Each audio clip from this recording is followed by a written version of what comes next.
So yeah, like I said, welcome back. I'd say preparing for therapy with long-term conditions by now. But yeah, just hopefully we're going to be looking at the movement patterns on the next. This lighting always makes my hair look a million times worse than it actually is.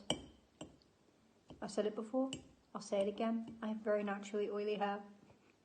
It sucks. Anyways, so I had my third webinar, technically yesterday, because it's now like 12 in the morning. I'm eating some pasta bake but there, it is 44 minutes past 12 on the 17th of April, 2024, a Wednesday. I'm eating some pasta bake. Anyways, so yesterday I had my third webinar, and this one was the shortest of all the webinars. Normally my webinars are about 2 hours long. Not today, it was like an hour. It began at 3 and ended at like 4ish, like literally not even that long into 4, which I was a bit like, really? I'm expecting a 2-hour webinar and it's only like an hour, which I know, like you shouldn't complain like, oh, I can get on with more stuff for my day, but it kind of felt crammed, just a little bit. It was a bit fast, like it just felt like a bit too fast paced, and you know, I just felt like the slides, we were going through the slides really fast and it kind of felt a bit rushed. Like we had a Q&A section, but it just felt a bit rushed today, honestly, and it was kind of stressful. Like instead of doing the relaxation exercise at the end of the webinar, I was writing fucking notes because of how fast it was all going. And yeah, you can look back on the material and stuff, but it's nice to like get it in the moment, you know? And yeah, I didn't like how fast the third webinar was, in all honesty. It was very quick. I kind of like the other two because it used up the full 2 hours, but it was a nice pace, you know, it wasn't too fast. And you knew that, like, in those 2 hours, everything would be, like, covered at a nice pace. This one was kind of like, end the webinar, and it was a bit like, whoa, I'm not used to this. I'm used to it being, like, very, like, spaced out, so I don't know what that was about. Maybe it's because I did notice a theme of how this webinar was kind of going over what we've already learned. So maybe it was because it's kind of like more recappy than all the others. The first one was an introduction, so I get that had to be long. And I was grateful it was long. The second one was, again, the second one. I think by the third one, they're kind of like, okay, you know the drill, just get on with the webinar. But I was a bit like, what? You know? And they literally said, like, you know how this all works by now. And it's like, well, yeah, but also, Jesus. I mean, to be fair, they do give us workbooks with all the information. So, but I like writing my little hand notes as well, you know? And like having a bit more time to process it all and it not just be like, next subject, next subject, next subject, next subject, next subject. It's like, give me a sec, flipping hell.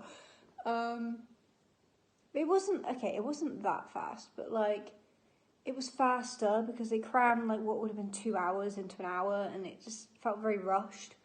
But still some helpful stuff, a lot of stuff to kind of do on my own. I think maybe because also in the first two, you're kind of getting used to it, and now they want you to be a bit more independent because you're not going to have the webinar. Literally, our last one is next week. My last webinar is next week, so maybe they're trying to wean us off of like their support. Not their support, but like the webinar, because the webinar is going to end in like next week. So maybe that's why they've kind of made the third one like to the point, so you can go off and do it at home. And so it's teaching you, even though I've been doing stuff at home anyways, like I've been working really hard on my therapy stuff, to be honest. I constantly think about it. I'm constantly keeping logs, and it's been really good. But I think they're doing it because other people like might not be. And they're kind of teaching us that you got to do this on your own, you know? You got to be there for yourself. And they're there. Like, this is any questions or anything. It's not like they're just, like, blowing us off. But it did feel a bit rushed, but maybe they did that on purpose because we are coming up to our last webinar. So maybe it's because they're prepping us to do this stuff for ourselves. I can only speak for myself because I don't know any of the other members of the group. It's all anonymous. But for myself, I have been doing stuff at home. I've been working so hard. I have been taking it really seriously because I do want this to be a good solution for me, like, or a good coping mechanism. And I do believe that I would be good with group therapy now. I never used to believe that. I used to think, oh my god, group therapy, ugh. But I liked it. I mean, maybe not in a flipping circle in person, being like, so Maddie, and then a crowd of people looking at me like, tell us your deepest, darkest feelings, Maddie. You know, it'd be a bit like, ooh. But the kind of setup of the webinar as a group therapy would be great. You know, like the kind of anonymous, everyone listens and just it's like guided. I like that. I like that they give us the resources to do stuff for ourselves, but they're also there and they're a guide. And, you know, I like that because would I have went off and done an activity log by myself? No. Would I? I mean, the dietary log was my idea, but it was because I read under it one of the pointers of what you could put in your activity log, and one of them was food intake, and I was like, well, I'm going to make that a separate table because that's less confusing than reading everything in one table, you know? But that was just my interpretation of kind of stuff. And like there's ones for sleep schedules, and I kind of put that in the activity log because you know, but it's been really good, to be honest. It's been a really good experience. I do really like my webinars. Oh, I'm getting emotional. Why the fuck am I getting emotional? I am going to miss the webinar. Maddie, emotions are okay. Don't know why I'm this emotional about it, but emotions are okay. Yeah, I do really like the webinars, and I wonder what therapy will be like, because this was the webinar preparation to prep us for CBT, and if you don't know what CBT is, it's cognitive behavioural therapy, and the thing I've been doing is an LTC, which is a long-term conditions webinar to prep for cognitive behavioural therapy, and I'm on the higher pathway, so yay, it's going to be so good. I hope so, to be honest. I know I put on a jokey voice, but I do hope so. Anyways, the topic of the third webinar was like spoons theory and like energy management and how you manage your energy. And a lot of the stuff they were saying I already knew about, to be honest. Like, I knew about spoon theory, but I do want to research it in more detail, and I do want to do a video on spoon theory because it's really interesting. But it's like basically a metaphor for energy management and like explaining it to others and also navigating it yourself and for energy usage. But something I didn't know about was the boom and bust cycle.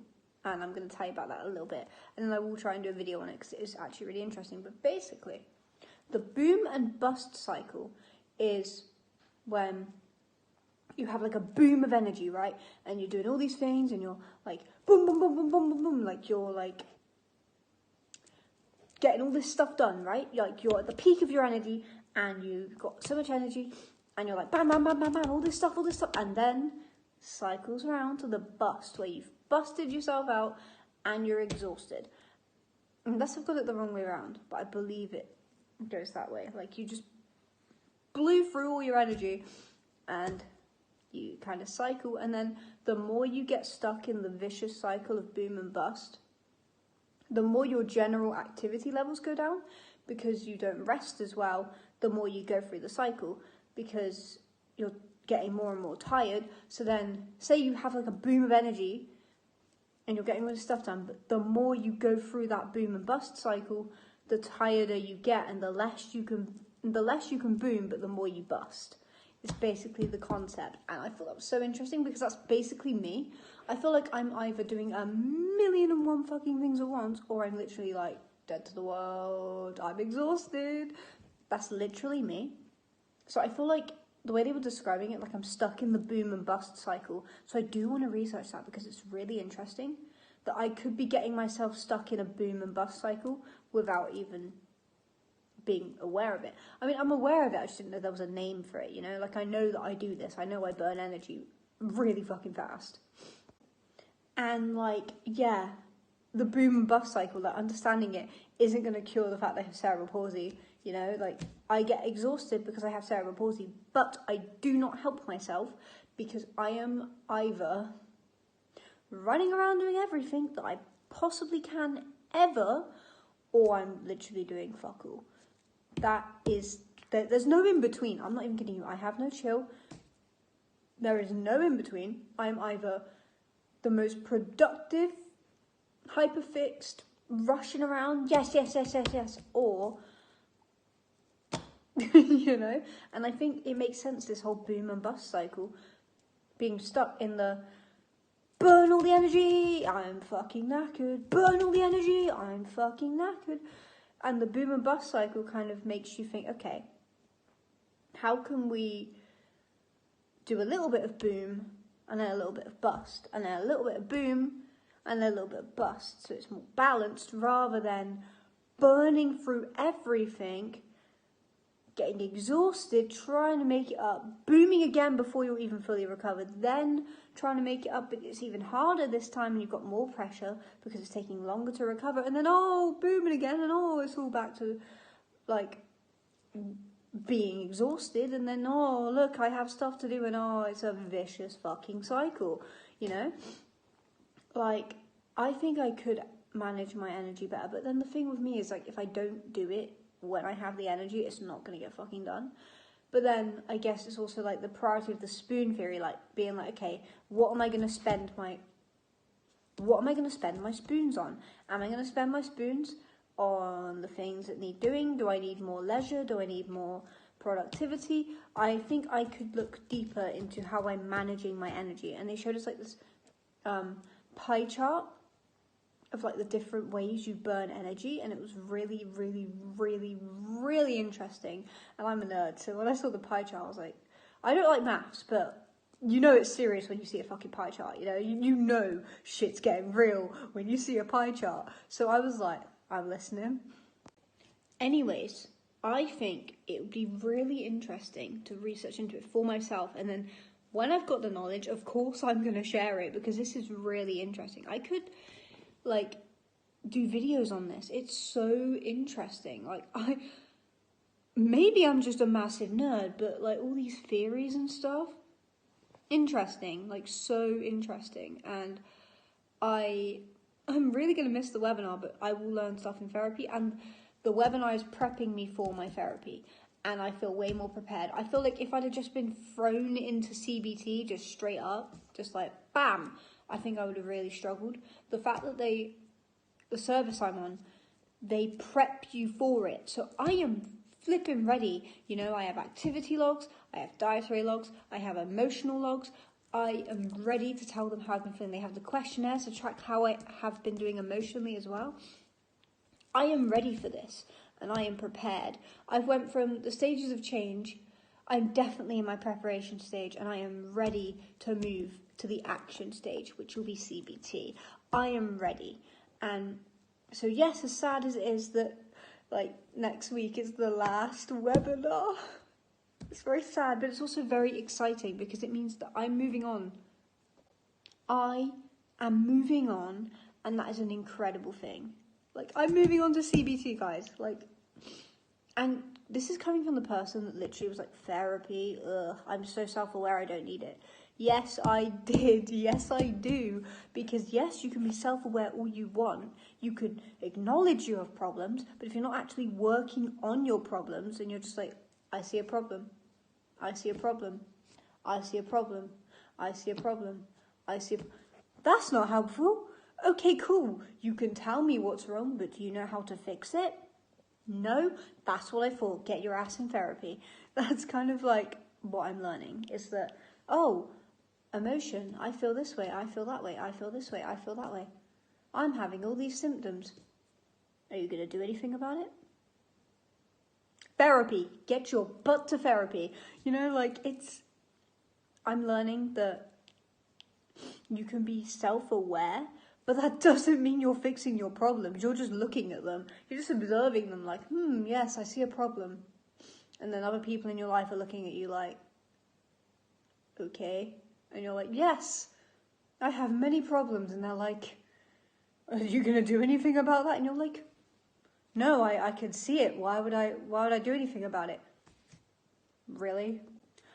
The point I'm trying to make is I've definitely changed my mind about therapy and having a space to talk about stuff, because also it's another thing to be like, I have bad mental health, I accept I have bad mental health, but like, just because I have bad mental health doesn't mean, just because I've accepted the fact that I have bad mental health and I have conditions doesn't mean that I can't work on myself. That's like silly. Like, you know, I've felt this way for so long. Cool, you're gonna work on that, mate? Like, that's kind of how I feel with, like, looking at my past self, like, listening to the stuff that I've said in my brain and being like, dude.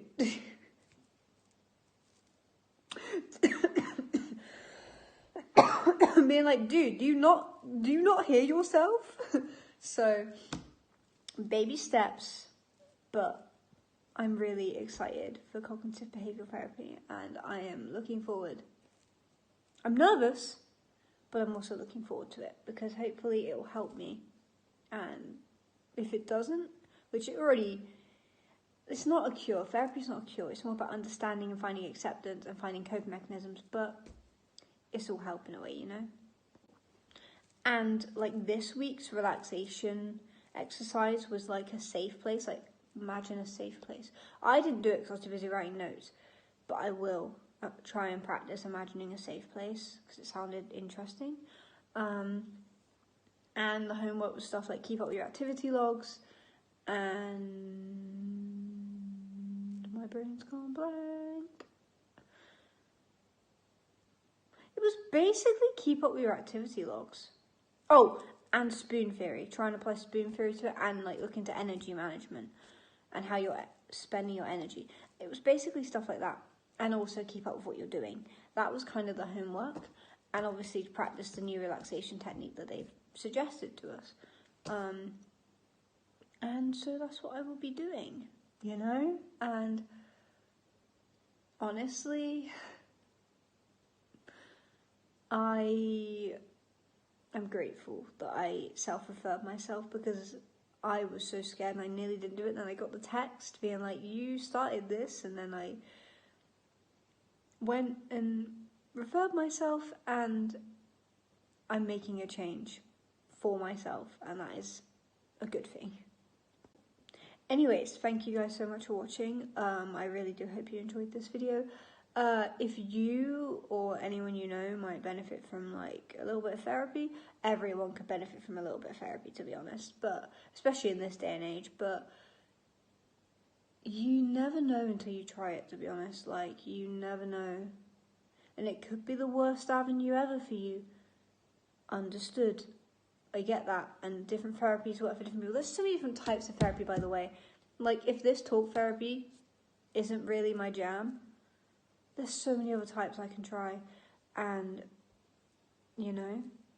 Also, it makes me really want to become a therapist, because I've been wanting to be a therapist for, like, so long.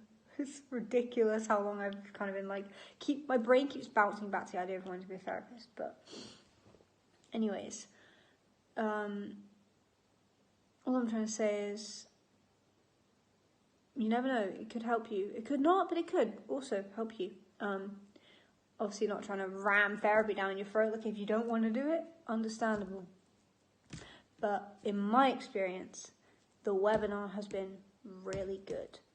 And I like how I'm more prepped now. Anyways, thank you for watching this video. And hope that this helps someone or you found it interesting. I do have another channel, Madalada Munden. It's different to this one, so if you want to check that out, much appreciated. If you want to subscribe to this channel, much appreciated. And I do have an Instagram, Madalada Munden -2, which I really need to change the name of, but I have been doing some stuff on there, so please check it out. Yeah, thank you guys for watching. I really do appreciate the kindness and support, and I hope you have a lovely day, and goodbye guys.